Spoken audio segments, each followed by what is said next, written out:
Good morning, students. We will start our new class, new video about extreme nationalism. Last class we have discussed about moderate nationalism, and it is a next level stage of nationalism.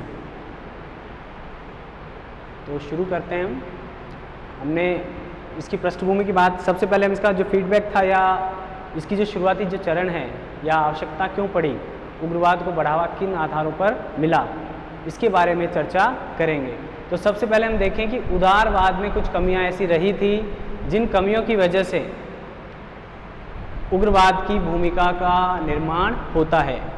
तो पहली हम बात करें, जैसा कि हमारा आज का टॉपिक है, आपको दिख रहा है उग्रवाद। तो सबसे पहली बात तो ये थी कि उदारवाद की कमियां,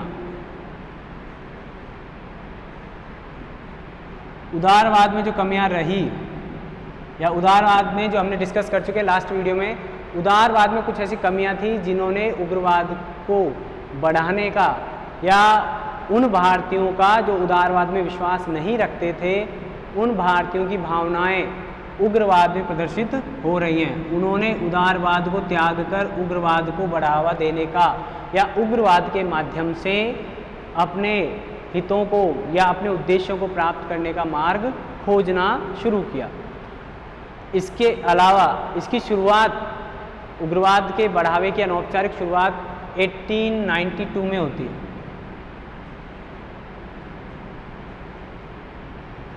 हालांकि स्वामी दयानंद पहले व्यक्ति हैं जिन्होंने स्वराज्य शब्द का उद्घोष किया, यानी इसी समय स्वामी दयानंद ने भी स्वराज्य शब्द का उपयोग जब आह्वान किया, अनाउंसमेंट किया, तो भी उग्रवाद की शुरुआत मानी जा सकती है, मानी जाती है। उसके अलावा एक व्यक्ति और हैं, राष्ट्रवादी अरविंदो घोष।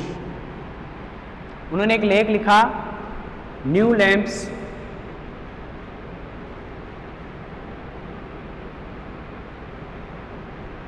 For old.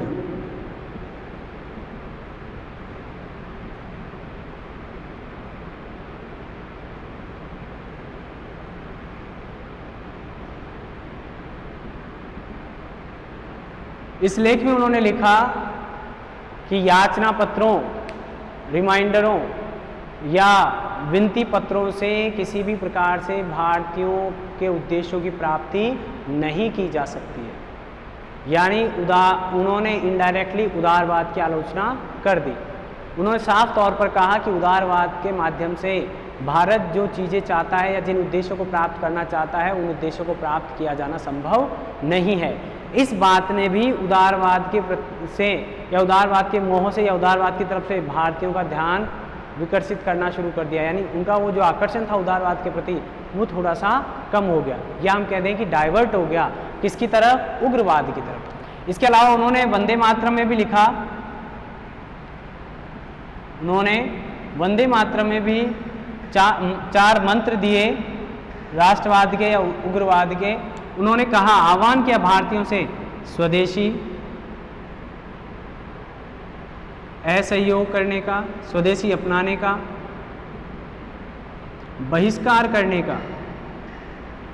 आप समझ सकते हैं बहिष्कार करना किसका है? विदेशी वस्तुओं का, विदेशी परंपराओं का। तो उसका उन्होंने उपचार भी दिया, उपाय भी बताया कि उसके बजाय किसको बढ़ावा दीजिए आप? स्वदेशी चीज़ों, असहयोग और राष्ट्रभाषा का प्रयोग करें। ये चार ऐसे मंत्र दिए कि इसके द्वारा आप अंग्रेजी प्रशासन का विरोध कर सकते हैं या अंग्रेजों को भारत से निकालने के लिए एकत्रित कर सकते हैं भारतीयों को। तो अपने आप में चारों बड़ी बातें नहीं हैं, बड़े कोई हिंसक माध्यम नहीं है। ये चार वो सूत्र हैं जिनके द्वारा आगे गांधी जी ने भी इन पर काम किया है। जब गांधी जी स्वयं आए भारतीय राजनीति में, उन्होंने प्रवेश किया, तो इन्होंने भी इन्हीं चीज़ों को आगे बढ़ाने का काम किया। तो यानी बेसिक का काम किया मिस्टर अरविंदो घोष ने।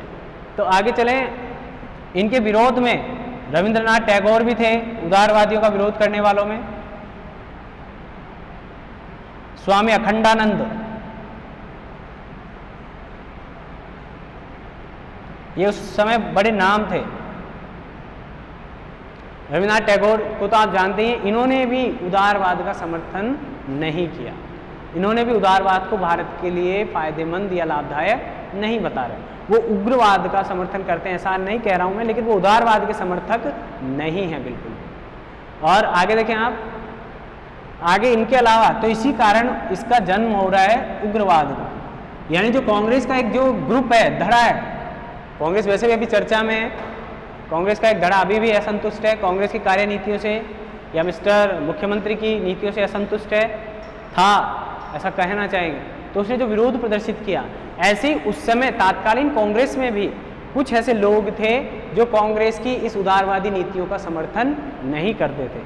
तो इसके बदले उन्होंने कांग्रेस में रहकर ही कांग्रेस की इन उदारवादी नीतियों का विरोध करना प्रारंभ कर दिया, या उन्होंने उस नए युवा वर्ग ने या कांग्रेस के इस धड़े ने या इस ग्रुप ने निश्चित किया कि हम कांग्रेस की इन अनुनय विनय वाली नीतियों के बजाय एक सशक्त नीति का समर्थन करेंगे या सशक्त आधार पर अंग्रेजों का विरोध करेंगे।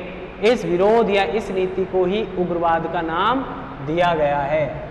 इसी को हम उग्रवाद कह रहे हैं। कांग्रेस से डिवाइड नहीं हो रहे, अलग नहीं हो रहे। ये अभी भी मिस्टर विरोधी ने, जो अभी जिसने विरोध करना प्रारंभ किया था, अभी उस व्यक्ति ने कहा था कि मैं भी अलग दल नहीं बनाऊंगा।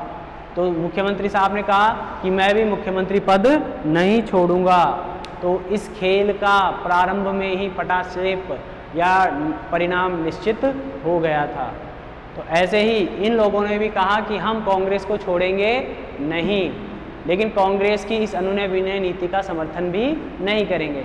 हम कांग्रेस में रहकर ही कांग्रेस के जो ये नीति है इसका विरोध करेंगे और इसके बजाय उग्र नीति का समर्थन करेंगे। इसे ही उग्रवाद का नाम दिया गया।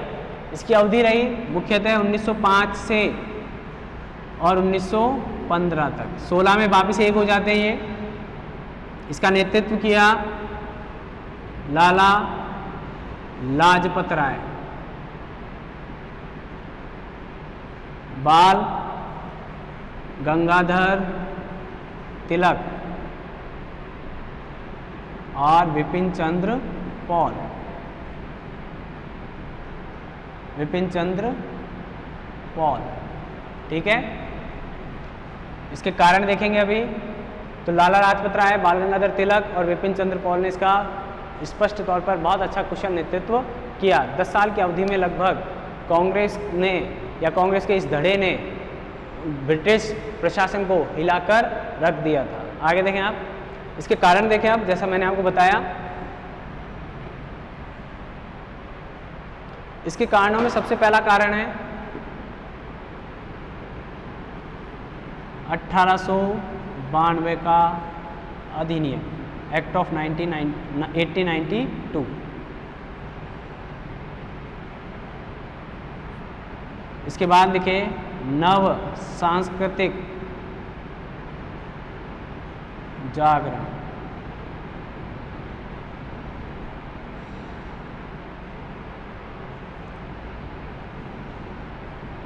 लॉर्ड कर्जन की दमनकारी नीति। हमने इससे पहले एक व्यक्ति की और दमनकारी नीतियों का अध्ययन किया था, वो ध्यान कर लें आप, रिमाइंड कर लें उसको। इसकी दमनकारी नीतियों में था भारतीय विश्वविद्यालय अधिनियम, कलकत्ता नगर निगम अधिनियम, विक्टोरिया मेमोरियल,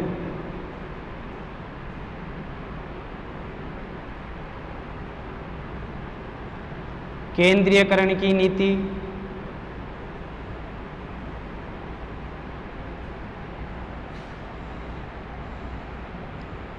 बंगाल का विभाजन। ये कुछ इसके महत्वपूर्ण कार्य थे जिनकी वजह से, या कुछ ऐसे कार्य थे जिनके कारण इसे दमनकारी गवर्नर जनरल के रूप में इंडिकेट किया गया, वर्णन किया गया। तो इनका अध्ययन करेंगे। आगे देखें, अकर्मण्यता की नीति,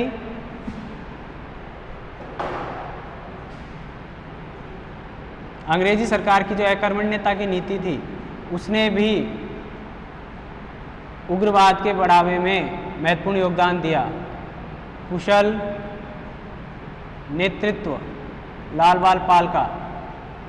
छठी बात रही, कई अंतर्राष्ट्रीय ऐसी घटनाएं हुई हैं जिन अंतर्राष्ट्रीय घटनाओं का प्रभाव, इन घटनाओं ने अंतर्राष्ट्रीय स्तर पर भी भारतीयों को उग्रवाद के समर्थन में आने के लिए प्रेरित किया। तो वन बाय वन हम इन कारणों का जब अध्ययन करेंगे तो हम समझ पाएंगे कि उस समय की परिस्थितियां ऐसी थी या भारतीयों की परिस्थितियां ऐसी थी कि वह बड़ी आसानी से उग्रवाद के प्रति आकर्षित हुए या उग्रवाद का उन्होंने समर्थन करना चालू रखा। इसके अलावा एक कारण और रह गया था जिसको हम कह सकते हैं आर्थिक शोषण। आर्थिक जो शोषण हुआ है वह सबसे बड़ा कारण था। आगे देखें आप, आर्थिक असंतोष कह दें या आर्थिक शोषण कह दें,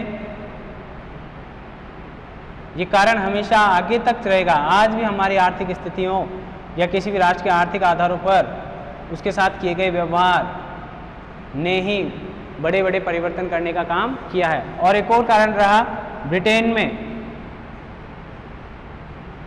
सत्ता परिवर्तन।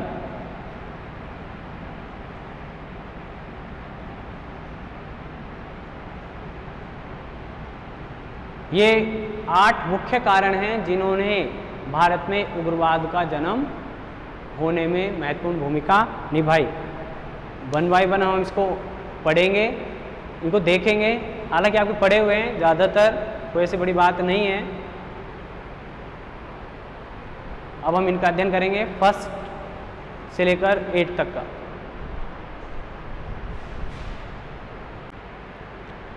अब हम एक एक करके इन कारणों का अध्ययन करेंगे। तो सबसे पहला कारण हम देख रहे हैं 1892 का अधिनियम। 1892 के अधिनियम के द्वारा, अब पहले आपने देखिए कि इसकी मांग की गई थी उदारवादियों के द्वारा, और उदारवादियों को संतुष्ट करने के लिए कांग्रेस की या उदारवादियों की इस मांग को मान लिया गया था। तो पहला था हमारा 1892 का अधिनियम।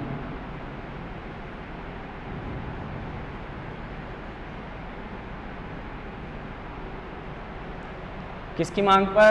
उदारवादियों की मांग पर। भारत शासन परिषद या भारत परिषद अधिनियम पास किया गया। उदारवादियों ने को संतुष्ट करने, आप समझते हैं कि उनकी छोटी सी मांग को आप मान लेते हैं तो वो संतुष्ट हो जाते थे अपने आप में, लेकिन ये पूर्ण नहीं था, अपूर्ण अधिनियम था। इसमें निर्वाचित सदस्यों की संख्या या गैर सरकारी सदस्यों की संख्या, गैर सरकारी जो सदस्य निर्वाचित होते थे उनकी संख्या कम थी, और जो मनोनीत सदस्य थे वह सरकार का विरोध नहीं करते थे या सरकार के इच्छानुसार कार्य करते थे। तो वो उचित प्रतिनिधित्व नहीं था। जैसा आप समझ सकते हैं, उचित प्रतिनिधित्व नहीं माना जा सकता।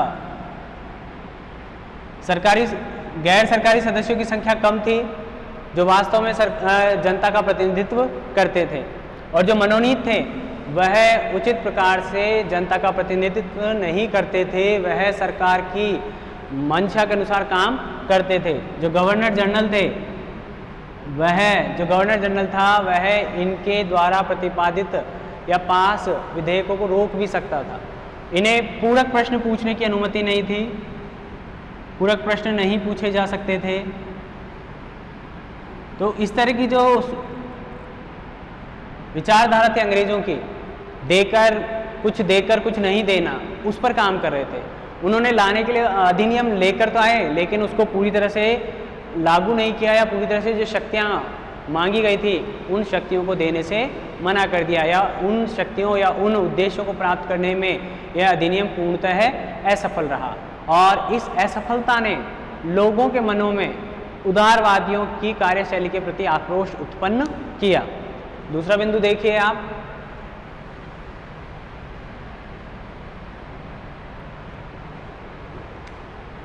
दूसरा जो बिंदु था नव जागरण या नव सांस्कृतिक जागरण कह सकते हैं।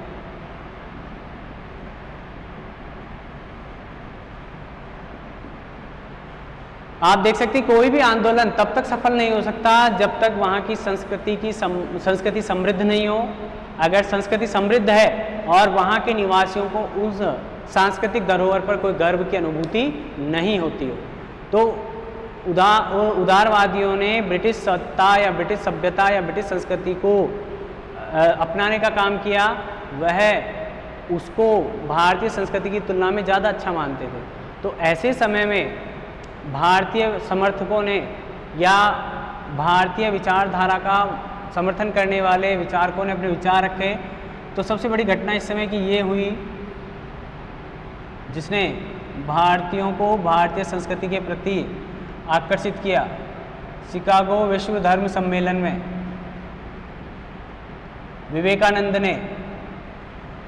स्वामी विवेकानंद ने भारतीय संस्कृति का जो चित्र प्रस्तुत किया या जो भारतीय संस्कृति का जो चित्रण किया, उसने भारतीयों को भारतीय विचारधारा या संस्कृति पर गर्व करना सिखाया या भारतीय संस्कृति के संदर्भ में विदेशों में एक अच्छी धारणा विकसित की। जो देश भारत को पिछड़ा हुआ महसूस कर रहे थे या भारतीयों को पिछड़ा हुआ बताते थे, ऐसे राष्ट्रों को भी अपने विचार बदलने पर मजबूर होना पड़ा। इन्होंने रामकृष्ण मिशन की स्थापना की।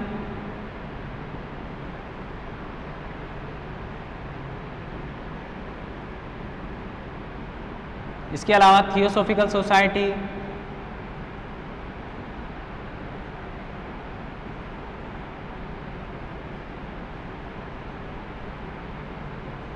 होम रूल लीग,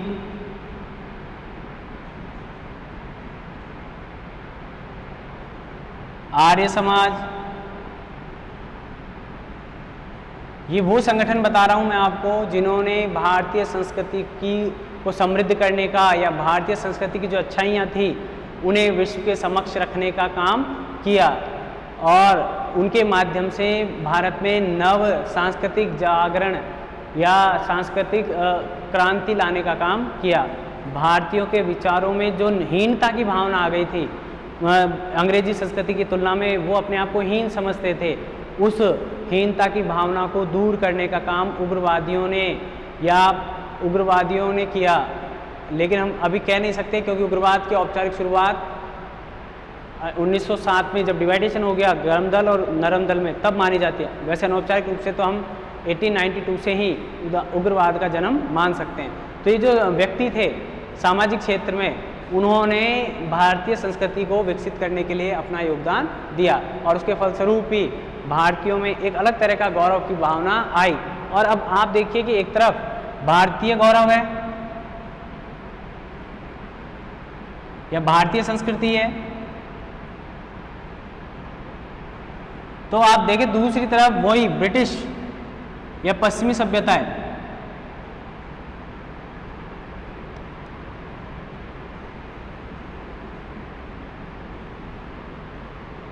ब्रिटिश सभ्यता या संस्कृति के समर्थक हैं या ब्रिटिश सरकार खुद भी है, तो आप समझ सकते हैं कि इनमें विरोध होना संभव था।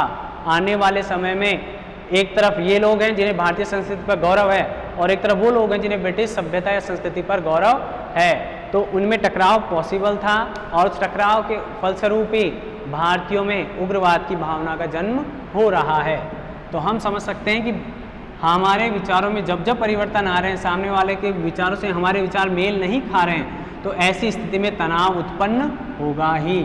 आज भी आप देख सकते हैं कि अंग्रेजी भारत की राष्ट्रभाषा नहीं होते हुए भी संपूर्ण भारत में या संपूर्ण विश्व में अंग्रेजी ने अपना महत्वपूर्ण स्थान बना रखा है। तो अब जो अंग्रेजी बोलते हैं वे सभी राष्ट्रवादी से अलग माने जाएंगे और जो हिंदी या लोकल लैंग्वेज का उपयोग करते हैं वे सभी अंग्रेजी बोलने वाले की तुलना में ज़्यादा राष्ट्रवादी माने जा सकते हैं। तीसरा हमारा जो महत्वपूर्ण कारण था वह था लॉर्ड कर्जन का कार्यकाल या दमनकारी नीतियाँ, जो कि 1905 तक रहा, 1898 से। मैंने आपको पहले भी एक कार्यकाल लिखवाया है एक व्यक्ति का, उसका ध्यान रखें, और उसकी भी दमनकारी नीतियाँ हम पहले पढ़ चुके हैं। तो आप इस पर ध्यान दीजिए।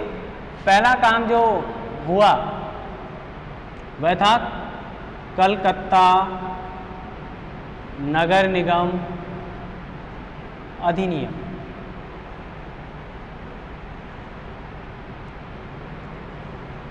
ये कलकत्ता नगर निगम जो अधिनियम आया, इसका भी पूरे कलकत्ता में विरोध किया गया, और विरोध करने के लिए जब लोग संगठित हुए तो विरोध खुलकर हुआ, स्पष्ट तौर पर, उदारवादियों की तरह नहीं हुआ। अंग्रेजों को भी पता था कि कौन विरोध कर रहा है, किस तरीके से कर रहा है, और विरोधकर्ताओं को भी पता था कि हमें इसकी नीतियों का विरोध करना है, यानी दोनों सामने हैं। तो विरोध करने का कारण था एक तो नगर निगम अध्यक्ष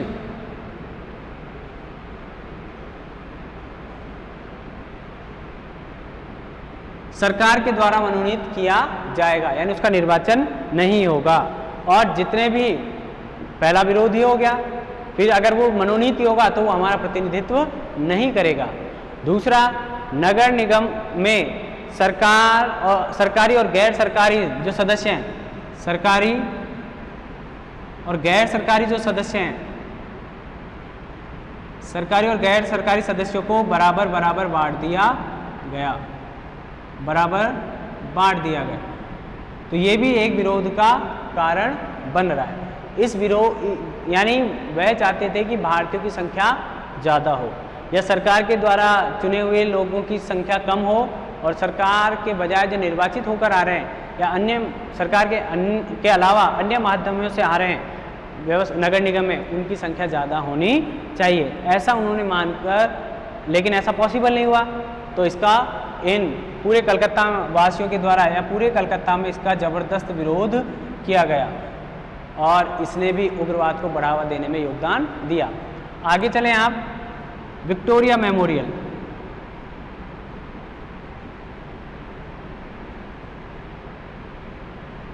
मैं इनकी सन के साथ लिखता जा रहा हूँ ताकि आपको याद भी रहे।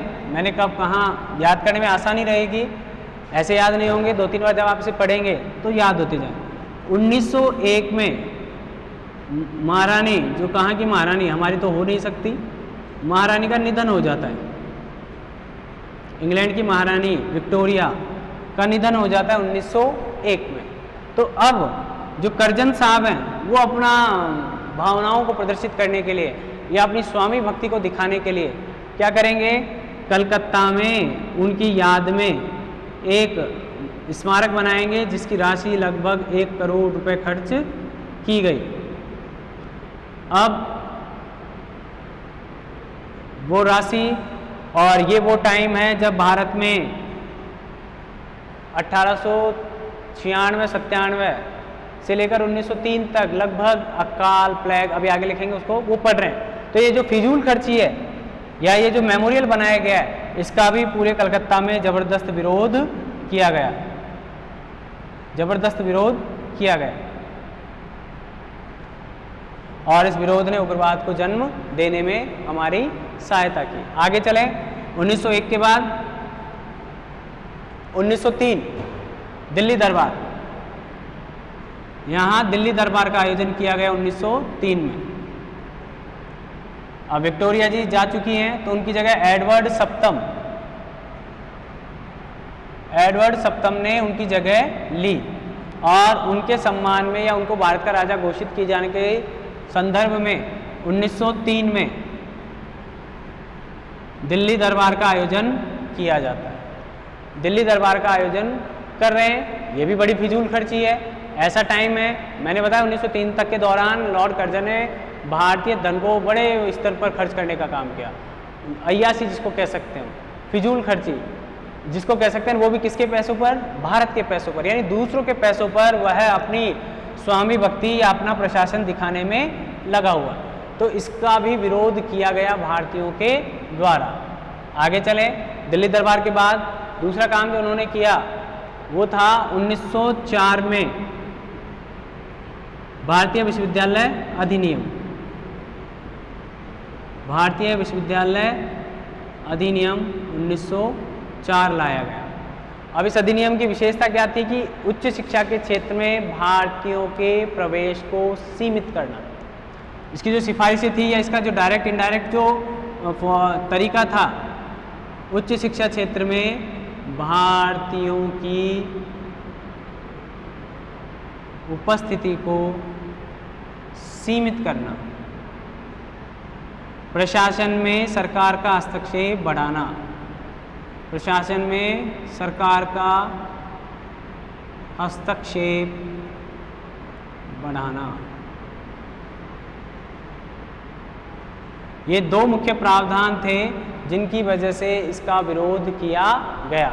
और ये विरोध न केवल भारत, जहाँ जहाँ भारतीय शिक्षा पद्धति का समर्थन था या भारतीय शिक्षा पद्धति लागू की जा सकती थी, वहाँ वहाँ ऐसा विरोध किया गया।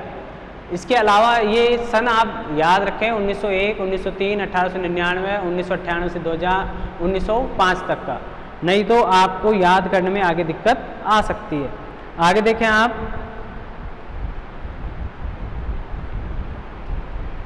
प्रशासन का मतलब यहाँ पर हो गया सीनेट। अगर आप ध्यान देंगे सीनेट संभालते, आज भी यूनिवर्सिटी को सीनेट संभाल रही है, ठीक है।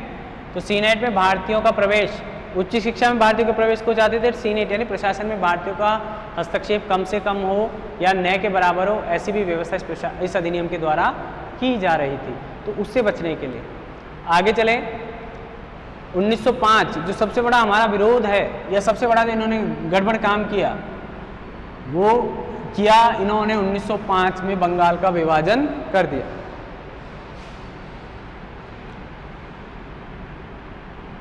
बंगाल विभाजन 1905 लॉर्ड कर्जन के समय किया गया सबसे दुर्भाग्यपूर्ण कार्य भारत के दृष्टिकोण से वह था बंगाल का विभाजन किया जाए। हालांकि इसने कारण प्रशासनिक दृष्टिकोण से बंगाल का बहुत बड़ा होना, जिसके कारण उसके प्रशासन में दिक्कतें आ रही थी, उन दिक्कतों से छुटकारा पाने के लिए बंगाल का विभाजन कर पूर्वी बंगाल और पश्चिमी बंगाल में विभाजित कर दिया गया। ये तो इनका डायरेक्ट एजेंडा था जो इन्होंने कहा। लेकिन कहा जाता है कि बंगाल का विभाजन करने का कारण था, इनडायरेक्ट इनका जो एजेंडा था वो था मुस्लिम बाहुल्य क्षेत्र को असम के साथ मिलाकर अलग राज्य का दर्जा प्रदान करना और हिंदू बाहुल्य क्षेत्र को मुस्लिम बाहुल्य क्षेत्र से अलग कर देना। क्योंकि आपने देखा है कि मुसलमानों का समर्थन 1857 की क्रांति में हिंदू मुसलमानों ने एक होकर ब्रिटिश सरकार का विरोध किया था।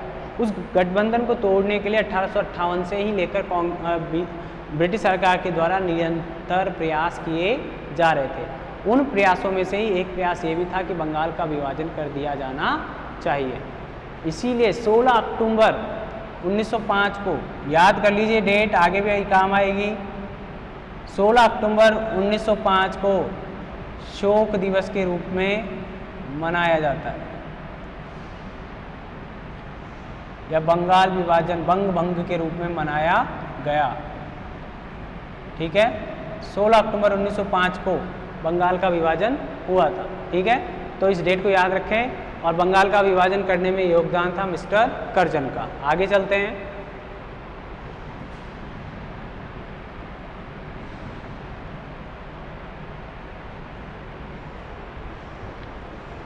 केंद्रीयकरण की नीति,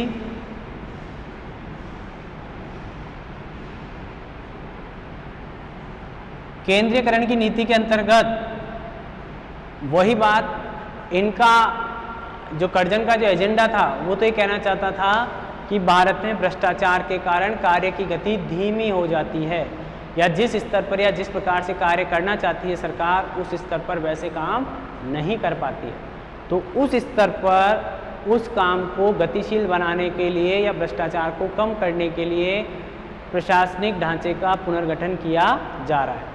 लेकिन इनडायरेक्टली इसका मानना था कि केंद्रीयकरण की नीति हो ताकि भारतीयों के अगेंस्ट अगर कोई डिसीजन लेना हो तो वह तुरंत लिया जा सके, उसमें किसी प्रकार की कोई ढिलाई नहीं हो पाए या वास्तविक स्थिति का भारत की राजनीतिक आर्थिक सामाजिक जो स्थिति परिवर्तनशील है उसका सीधा या बहुत जल्दी उच्च स्तर पर गवर्नर जनरल तक वो समाचार या वो खबर तुरंत पहुंचे, बजाय माध्यमों से होते हुए डायरेक्ट आए और तुरंत उसका एक्शन लिया जा सके या किसी भी क्रांतिकारी या राष्ट्रवादी घटना को तुरंत दबाया जा सके, इसलिए उसने सरकारी डिपार्टमेंटों का पुनर्गठन करने का काम किया। इसका भी बड़े व्यापक स्तर पर विरोध हुआ और इस विरोध ने एक बार फिर भारत में राष्ट्रवाद के उदय को, उग्रवादी राष्ट्रवाद के उदय को बढ़ावा दिया। अगला बिंदु हम देखते हैं जो हमारा था, ये बिंदु आप याद करें, इनको याद करते रहें। लॉर्ड कर्जन का जो कार्यकाल है या जो दमनकारी नीतियाँ हैं उसकी। आगे देखें, अकर्मण्यता की नीति।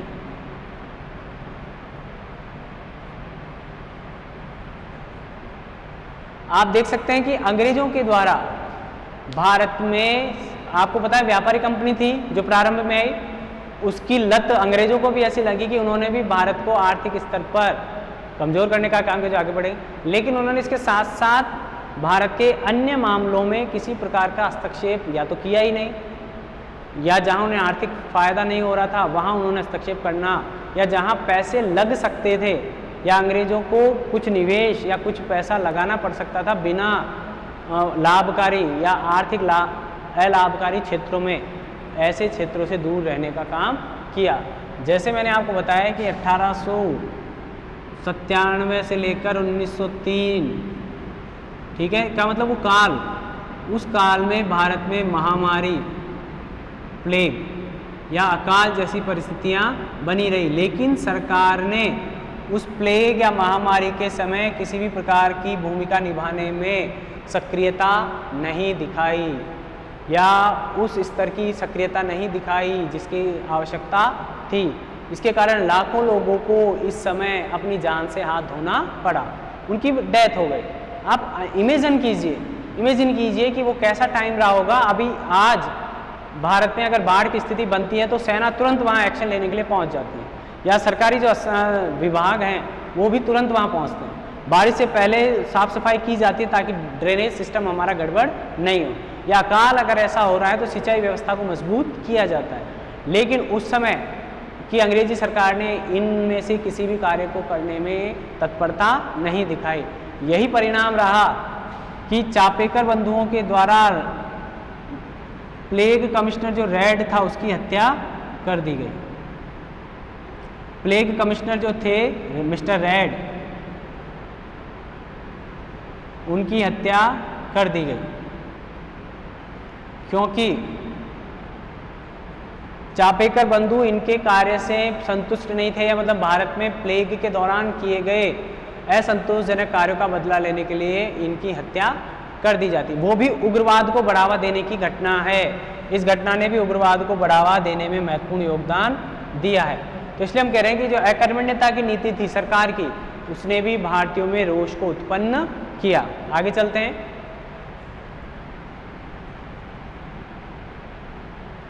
सरकार अपनी जिम्मेदारियों से पीछे नहीं हट सकती है, लेकिन यहाँ पर सरकार अपनी जिम्मेदारियों को पूरा करने में असक्षम रही। कुशल नेतृत्व, लाला लाजपत राय पंजाब, तिलक महाराष्ट्र और बिपिन चंद्र पॉल बंगाल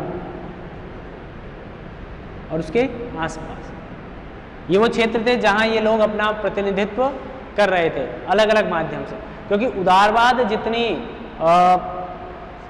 इसकी पहुंच नहीं थी उग्रवाद की, क्षेत्र विशेष में बहुत प्रभावी काम कर रहे थे। इनका कुशल नेतृत्व ही था। इन्होंने घोषणा की, आप जानते हैं इन्होंने अपना एक नारा दिया या इनका एक उद्बोधन है जिसमें इन्होंने कहा कि मैं स्वतंत्रता मेरा जन्मसिद्ध अधिकार है और मैं इसे लेकर रहूँगा। यानी उस समय स्वतंत्रता की बात करना, जब हम स्वाधीनता या स्वराज्य के लिए या स्वशासन के लिए संघर्ष कर रहे हैं, ऐसे समय में अगर आप स्वतंत्रता की मांग कर रहे हैं तो आप में यह अपने आप में एक बहुत बड़ा क्रांतिकारी विचार था, और इस विचार को ही आगे बढ़ावा दिया तिलक ने और उनकी विचारधारा ने। लाला लाजपत राय अंग्रेजों का प्रत्यक्ष विरोध करते हुए, लाठीचार्ज का विरोध करते हुए 1930 में शहीद हो जाते हैं। 1928 में शहीद होते हैं जब साइमन कमीशन का विरोध किया जा रहा है, जब वो भारत आ रहा है। सैंडर्स ने उन पर लाठीचार्ज किया, उनकी हत्या हुई। भगत सिंह ने उनकी हत्या का बदला लिया और भगत सिंह को जब फांसी पर लटकाया गया तब भी भारत में उग्रवाद या कट्टर राष्ट्रवाद का समर्थन हुआ। तो उससे पहले की जो घटनाएं हैं, यानी लाला जी का कार्यकाल या जीवन काल जब रहा तो उन्होंने अंग्रेजों का डायरेक्ट विरोध करने का काम किया। तिलक ने भी ऐसा किया, अपने लेखों से समाचार पत्रों में जो इनके जो समाचार पत्र थे केसरी इनके जो प्रमुख समाचार पत्र थे मराठा और केसरी, ये जो समाचार पत्र थे उन समाचार पत्रों के माध्यम से इन्होंने अंग्रेजी प्रशासन की पोल खोलने का काम किया, उसके खोखलेपन को उजागर करने का काम किया। इन्होंने खुद ने भी 6-6 साल जेल काटी जब इन्होंने वह लेख समाचार पत्रों में प्रकाशित किया चापेकर बंधुओं के पक्ष में, या रेड प्लेग कमिश्नर की हत्या को उजागर करने का काम किया कि किन कारणों में इनकी हत्या हुई। तो ऐसा जब लेख वहाँ छपा तो उन लेखों को ब्रिटिश सरकार ने राजद्रोह माना और इनको मांडले जेल में भेज दिया गया। इसका अध्ययन और करेंगे आगे जब। तो ये जो नेतृत्व इन्होंने किया, ये जो कैपेसिटी थी इनके कारण ही उग्रवाद को बढ़ावा मिलने का काम हुआ। आगे देखते हैं। अगला जो बिंदु था वह था आर्थिक शोषण। उससे पहले हम लिख लें अंतरराष्ट्रीय घटनाएं। अंतरराष्ट्रीय घटनाएं।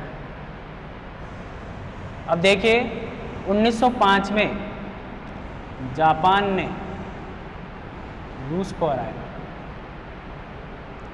ये अगर मैं कहूँ देश ही नहीं है, लगभग बिंदु के मतलब द्वीपीय देश, बहुत छोटा सा राष्ट्र है और ये दुनिया का सबसे बड़ा राष्ट्र है क्षेत्रफल में। तो इस छोटे से राष्ट्र ने, एशियन राष्ट्र ने इस बड़े सारे यूरोपीय राष्ट्र को हराने का काम किया। तो इससे भी भारतीयों में भावना आई कि हम क्यों नहीं हरा सकते, या हम राष्ट्र के लिए त्याग क्यों नहीं कर सकते, या राष्ट्र को अंग्रेजों के चंगुल से मुक्त क्यों नहीं करा सकते। ऐसे ही 1894 में अबिसीनिया, एक अफ्रीकी राष्ट्र ने इटली को हरा दिया। इटली महाशक्ति में गिना जाता है, सेकेंड वर्ल्ड वॉर तक इटली महाशक्ति के रूप में गिना जाता था। इसने इनको हरा दिया। उससे पहले भी इसका मतलब इटली अपना अस्तित्व था। तो अबिसीनिया ने इसको हरा दिया। वहीं गांधी जी के साथ भी प्रिटोरिया में अच्छा व्यवहार नहीं हुआ, उनका अपमान किया गया और उस अपमान की घटना ने भी भारतीयों में आक्रोश को जन्म दिया और इस आक्रोश ने उदारवादियों को जन्म देने का काम किया। तो इन अंतर्राष्ट्रीय घटनाओं ने भी, आज भी आप देखते रहते हैं कि कई अंतर्राष्ट्रीय घटनाएं ऐसी हैं जिनका अध्ययन किया जाता है और उस अध्ययन के अंतर्गत हम देखते हैं कि आज आप देखते हैं कि छोटा सा राष्ट्र है उत्तर कोरिया, उसने भी अंतर्राष्ट्रीय स्तर पर क्रांति कर रखी है। अमेरिका को चुनौती देने का काम करता रहता है, छोटा सा देश उसका, ठीक है। तो ऐसे जो ये छोटे छोटे राष्ट्र हैं, और भी बहुत सारे राष्ट्र हैं छोटे, लेकिन उन्होंने अपनी सफलता के इतने बड़े कार्य लिख रखे हैं या उनकी सफलता इतनी बड़ी है कि आप उनसे प्रेरणा ले सकते हैं। आगे देखिए, जब गांधी जी प्रिटोरिया की ट्रेन में बैठे प्रिटोरिया के लिए, तो वहाँ उनके साथ जो घटना हुई उसकी बात कर रहा था मैं। हालांकि कुछ लोग कहते हैं कि उन्होंने वहीं प्रतिज्ञा कर ली थी कि मैं भारत को अंग्रेजों से मुक्त कराऊंगा, या मेरे जीवित रहते मैं इन अंग्रेजों को देश से बाहर निकाल कर रहूँगा। तो उस घटना ने जब गांधी जी को प्रेरित किया तो आप सोच सकते हैं कि और लोगों को कितना प्रेरित किया होगा। आगे चलते हैं। आर्थिक शोषण,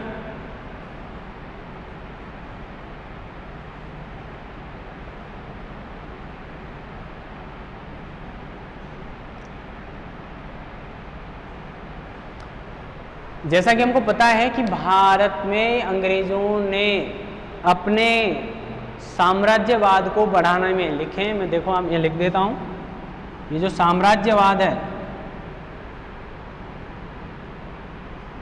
इस साम्राज्यवाद को ऊपर लिख देता हूँ मैं, दिखने में दिक्कत होगी आपको।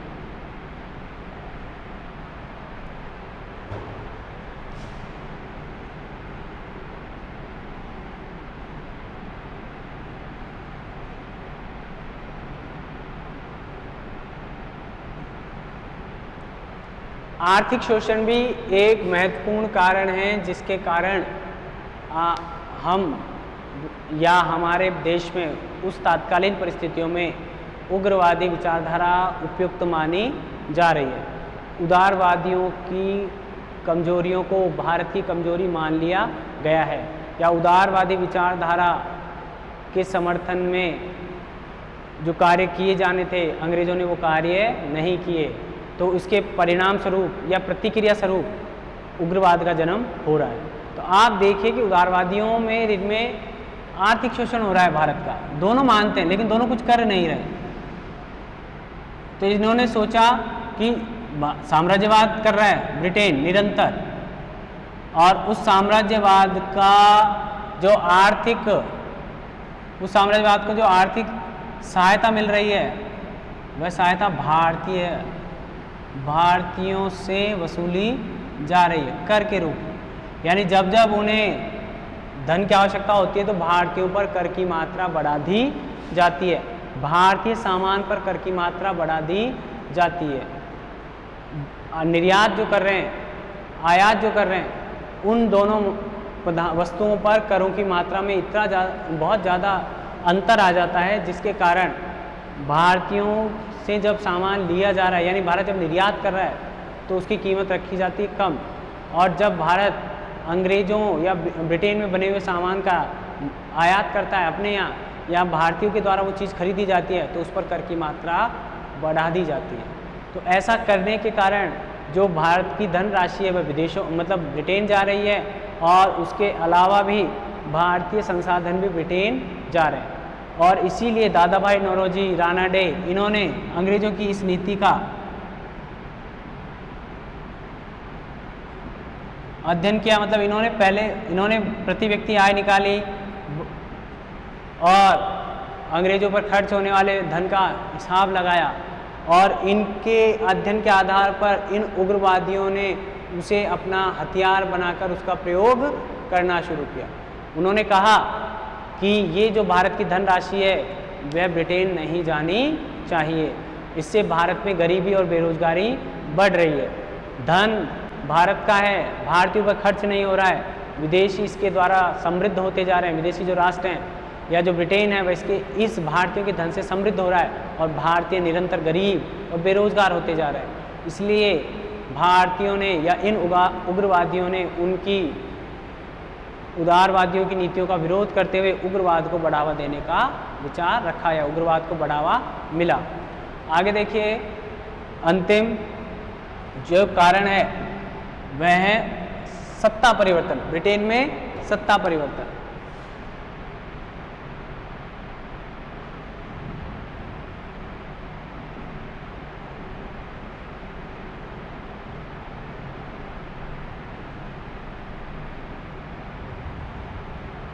उग्रवादियों के शासनकाल के दौरान ब्रिटेन में सत्ता परिवर्तन हो रहा है। ब्रिटेन में सत्ता परिवर्तन हुआ तो कंजर्वेटिव या अनुदार दल की सरकार बनती है।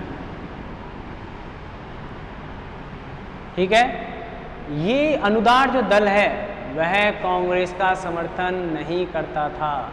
कांग्रेस की नीतियों का मजाक उड़ाया जाता था या कांग्रेस का उपहास उड़ाया जाता था। तो इससे भी उन लोगों में इन ब्रिटिश सरकार का विरोध करने का भावना जागृत हो रही है। वो नहीं चाहते हैं। आप किसी का समर्थन नहीं करें वो अलग बात है, आप किसी का मजाक उड़ाएंगे तो वह भावना उसमें क्रोध या रोष या बदले की भावना भर सकती है, वह आपका खुलकर विरोध कर सकता है। यहाँ आपको पता होना चाहिए कि भारत को जब आज़ादी मिली तब अनुदार दल की वजह लेबर पार्टी का शासन था। शायद ऐसा कहा जाता है कि इस कारण सरकार भारत को आज़ाद करने के लिए सहमत हो पाती है। अनुदार दल किसी भी प्रकार से भारतीयों का समर्थन नहीं करता था, या हम कह दें कि वह किसी भी प्रकार के परिवर्तन का, या सत्ता में वहाँ तो परिवर्तन हुआ लेकिन वह भारत में किसी भी प्रकार का परिवर्तन हो ऐसा नहीं चाहते था ये अनुदार दल। इस कारण उसने इसकी नीतियाँ ज़्यादा कठोर और दमनात्मक रहती हैं। जो अनुदार दल है उसकी नीतियाँ पहले से कठोर और दमनात्मक नीतियाँ रही हैं इसकी, और इन दमनात्मक नीतियों के कारण ही जब दमन कठोर स्तर पर पहुंचा या अत्याचार बढ़ गए तो ऐसे अत्याचारों से मुक्ति पाने का एकमात्र रास्ता दिखाई दिया वो था उग्रवाद। ठीक है, अब आगे हम इनका प्रभाव देखेंगे या क्या फ़ायदा रहा हमें उसका अध्ययन करेंगे। आप देखिए कि ये जो कारण हैं ये ऐसे कारण थे जिन्होंने भारतीयों की मानसिकता को बदलने का काम किया।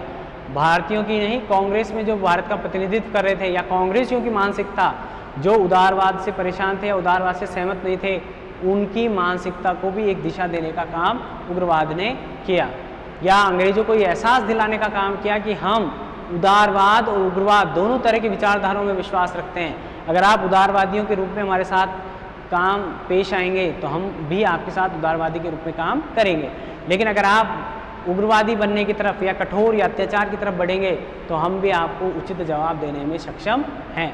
इस प्रकार हम देखते हैं कि जो उदारवाद और उग्रवाद है ये अपने आप में भारत की दो भारतीय राष्ट्रीय जो सिस्टम डेवलप हुआ था, राजनीतिक व्यवस्था जो डेवलप हो रही है, इसको विकसित करने का काम कर रहे हैं। भारत में दोनों ही विचारधाराओं के व्यक्ति आज भी पाए जाते हैं, तो हमारे आज भी पाए जाते हैं और बहुसंख्यक हैं, दोनों अच्छे संख्या में पाए जाते हैं। और इसीलिए भारत में उस समय की उदारवाद उग्रवाद को ध्यान में रखते हुए ही भारत की आगे की राजनीतिक व्यवस्था का विकास किया गया है। ठीक है, have a nice day, thank you.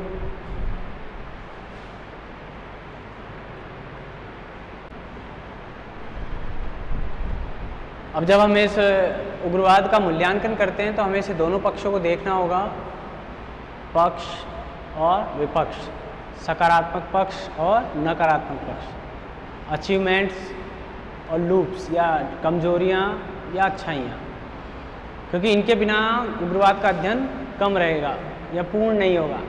क्योंकि अगर ये पूर्ण होता तो अपने आप में आज़ादी के समय तक हम शायद उग्रवाद का ही समर्थन करते, लेकिन ऐसा नहीं था कि जैसे उदारवाद में कुछ कमियां थी या कुछ हमें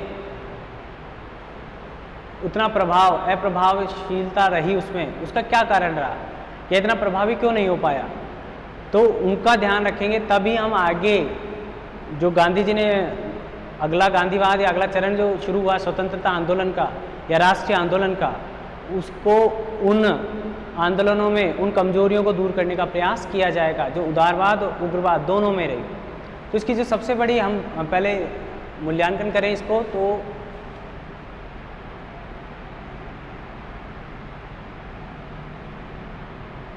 जो इसके विपक्ष रहे या इसके नकारात्मक पक्ष रहे या इसकी कमजोरियां रही जिन पर काम करना बाकी था, जो उसमें सबसे पहली तो रही भौगोलिक सीमितता।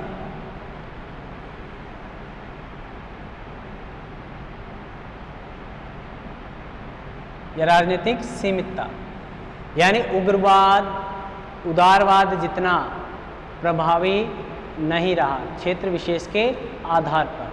मैंने पहले ही बताया पंजाब, महाराष्ट्र, बंगाल, यहाँ पर ज़्यादा प्रभावी था उग्रवाद। पंजाब, महाराष्ट्र और बंगाल।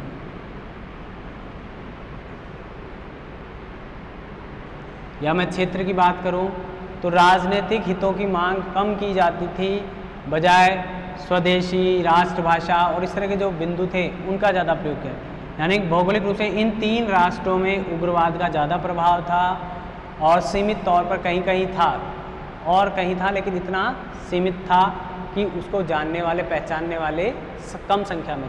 और यहाँ इन तीन राष्ट्रों में अत्यधिक प्रभाव था, लेकिन सिर्फ तीन राष्ट्रों के आधार पर किसी भी विचारधारा को संपूर्ण भारत की विचारधारा मान लेना उचित नहीं होगा, यानी ये कम नहीं रह गए थे। दूसरा यहाँ पर रहा, इसने राष्ट्रीय आंदोलन को कमजोर कर दिया। राष्ट्रीय आंदोलन को कमजोर कर दिया। ऐसा क्यों कह रहे हैं हम? क्योंकि आप जानते हैं कि अगर किन्हीं दो व्यक्तियों में डिवाइडेशन हो जाता है या किसी घर में डिवाइडेशन हो जाता है या किसी विचारधारा में डिवाइडेशन हो जाता है तो वह उतनी प्रभावी नहीं रह सकती है जितनी वो जॉइंट रूप पर या संयुक्त रूप से या संगठित होकर जब रह सकती थी, तब वो ज़्यादा प्रभावशाली हो सकती थी। अब यहाँ पर राष्ट्रीय आंदोलन दो विचारधाराओं में बट गया, कांग्रेस बट गई नरम दल और गरम दल। यहाँ डिवाइडेशन हो गया। स्पष्ट तौर पर नहीं समझ में आ रहा कि हमें किस नीति का पालन करना होगा या किस नीति का विरोध करना होगा। जो भी लोग कांग्रेस में शामिल थे वे डिवाइड रहते थे, वो खुद भी समझ नहीं पाते थे, या बहुसंख्यक जो लोग थे पार्टी में या मानने वाले कांग्रेस को, वह निर्धारित नहीं कर पाते थे कि हमें इसकी नीतियों का पालन करना है या इसकी नीतियों का पालन करना है। कब कौन सी नीति गरम दल की मान ली जाती थी, कब कौन सी नीति नरम दल की मान ली जाती थी। तो इस तरह से ये जो डिवाइडेशन था, तो इस डिवाइडेशन ने भारत के नेशनल मूवमेंट या स्वतंत्रता संग्राम को कमज़ोर करने का काम किया। आगे देखिए आप, इसके अलावा जो तीसरा कारण था या तीसरी जो इसकी कमी है, साधनों की सीमितता। आप देख सकते हैं कि इनके जो साधन थे, स्वदेशी, असहयोग, बहिष्कार या हिंदी भाषा का प्रयोग किया जाना या राष्ट्रभाषा का समर्थन करना, ये कुछ समय तक रह सकते हैं, उस लंबे समय तक ये काम नहीं आ रहे थे उन परिस्थितियों में, क्योंकि हिंदी राष्ट्रभाषा या एक राष्ट्रभाषा वहाँ स्वीकार्य नहीं थी। क्षेत्रीय भाषाएं भी थी, हिंदी भाषा भी थी, लेकिन वहाँ काम अंग्रेजी भाषा या क्षेत्रीय भाषाओं में ज़्यादा किया जाता था। तो इसलिए ये इतने प्रभावी रूप से काम नहीं आ पा रहे थे। ये ज़्यादातर इन साधनों का प्रयोग 1905 के बाद 1905 से लेकर 1908 तक रहा। ये जो साधन है, स्वदेशी, राष्ट्रभाषा या बहिष्कार, ये जो चीज़ें हैं, ये 1905, क्योंकि आपको पता है 1905 में बंगाल का विभाजन हुआ तो लोगों में आक्रोश था, बहुत ज़्यादा स्तर पर था, बहुत चरम स्तर पर था। लेकिन जैसे जैसे उसको टाइम बीतता गया या सरकार का दमन चक्र फैला या सरकार ने कठोर दमन किया लोगों की भावनाओं का, उसके बाद ये चीज़ें वापस सीमित हो गई। यानी ये जो स्वदेशी का विचार उठा था जिस गति से, उतनी ही गति से वापस धरातल पर आ गया। तो ये साधनों की जो सीमितता रही, इसने भी उग्रवाद को सीमित या उग्रवाद को कमज़ोर करने या उसके प्रभाव को इतना प्रभावी नहीं होने दिया या उग्रवाद के प्रभाव को कम करने का काम भी किया। चौथी आप देखें, कांग्रेस का विभाजन हो गया। कांग्रेस का क्या हो गया? विभाजन। यहाँ पर तो ये लोग कांग्रेस में रहकर ही उसकी विचारधाराओं में अंतर पैदा कर रहे थे, लेकिन यहाँ क्या हुआ कि यहाँ जो लोग कांग्रेस की उदारवादी विचारधारा से प्रभावित नहीं थे या कांग्रेस के उदारवादी स्वरूप को स्वीकार नहीं कर पा रहे थे या वाकई में जो आंतरिक रूप से उदारवादी नहीं थे, उन्होंने कांग्रेस से अलग हटकर पार्टी की स्थापना कर ली। जैसे 1913 में लाला हरदयाल ने गदर पार्टी की स्थापना कर ली, भारत से बाहर अमेरिका में। ऐसे 1923 में सीआर दास और मोतीलाल ने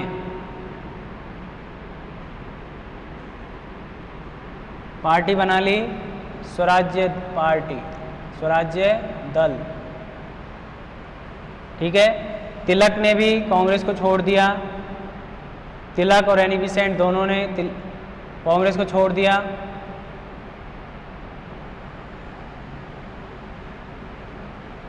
तो आप समझ सकते हैं कि किस तरह से उग्रवाद ने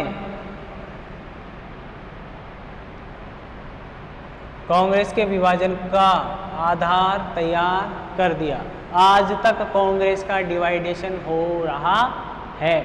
कांग्रेस से नए नए दल निकलकर कांग्रेस के लिए ही परिस्थितियां खराब कर रहे हैं। तो ये उस टाइम भी ये लोग निकले थे उनकी नीतियों से परेशान होकर या उनको समर्थन नहीं देने के कारण। ये तो हुई सारी नेगेटिव बातें जिन्होंने उग्रवाद को इतना राष्ट्रीय विचारधारा बनने या प्रभावी होने से रोकने में योगदान दिया। लेकिन इसके अलावा भी कुछ ऐसी घटनाएं थीं जो इसके पक्ष में रही, जैसे कि पहली बार लोग आत्म बलिदान के लिए तैयार हो रहे हैं या इस आंदोलन के कारण लोगों में आत्मविश्वास, वो जो दीनता वाली अवस्था थी, आप समझ सकते हैं, दीन होकर हाथ जोड़कर आप कुछ कह रहे हैं, अपने आप को कमज़ोर मानकर कह रहे हैं, है नहीं लेकिन दिखा रहे हैं, विचारों में ज़्यादा ही विनम्रता, पोलाइटनेस लेकर आ रहे हैं, जबकि सामने दुष्ट कठोर व्यक्ति खड़े हैं। तो आत्मविश्वास डेवलप हुआ कि हाँ, हम इनसे टकरा भी सकते हैं। आत्म बलिदान, खुद को देश के लिए बलिदान, किसी उदारवादी की जान गई है क्या कभी? कभी सोचा है आपने किसी उदारवादी ने जान दी है क्या? आज भी कांग्रेस के ऊपर आरोप लगते हैं कि ये लोग राष्ट्र के लिए इतना कुछ करते हैं, नहीं करते हैं, लेकिन पहले अपने स्वार्थ का ध्यान रखते हैं। आत्मविश्वास, आत्म बलिदान और आत्मनिर्णय की भावना का विकास हुआ। लोगों ने पहली बार देश के लिए मरने मिटने के लिए तैयार हुए। वह उग्रवाद का ही प्रभाव माना जाता है। ठीक है, आगे देखिए आप। अंग्रेजों को मजबूत चुनौती पेश की गई, या ब्रिटिश सरकार को मजबूत चुनौती पेश की उग्रवादियों के द्वारा। कभी किसी उदारवादी को जेल में नहीं डाला गया था। ठीक है, पहली बार ही या इतने लंबे समय के लिए मिस्टर तिलक को राजद्रोह का मुकदमा चलाकर, या मैं कह रहा हूँ किसी कांग्रेसी नेता की बात कर रहा हूँ, ऐसा नहीं हो आप क्रांतिकारियों में ले जाएं या कहीं और ले जाएं या 1857 में चले जाएं, मैं बात कर रहा हूँ कांग्रेसियों। कांग्रेस में उग्रवादियों को पहली बार इतनी लंबी सजा दी गई, वो भी राष्ट्रद्रोह के संदर्भ में, और वो थे मिस्टर तिलक। तो इसका मतलब कुछ ना कुछ तो ऐसा था जिसका डर ब्रिटिश प्रशासन को उग्रवाद से लगता था। यानी उग्रवाद निरंतर, अगर सरकार अब इस दमन चक्र को नहीं चलाती या उसे नियंत्रित नहीं करती, तो शायद ये उग्रवाद अंग्रेजों को और भी बड़ी मुश्किल में डाल सकता था। 10 साल में उसने, उग्रवादियों ने अंग्रेजी सरकार के समक्ष बहुत सारी चुनौतियां प्रस्तुत कर दी। भारत के स्वदेशी के माध्यम से ब्रिटिश व्यापार कम हो गया, या ब्रिटिश सरकार को आर्थिक हानि उठानी पड़ रही है। उसके बाद जैसे फर्स्ट वर्ल्ड वॉर चालू होता है, उस समय भी उग्रवादियों ने ब्रिटिश सरकार का भयंकर खतरनाक तरीके से विरोध करना प्रारंभ किया।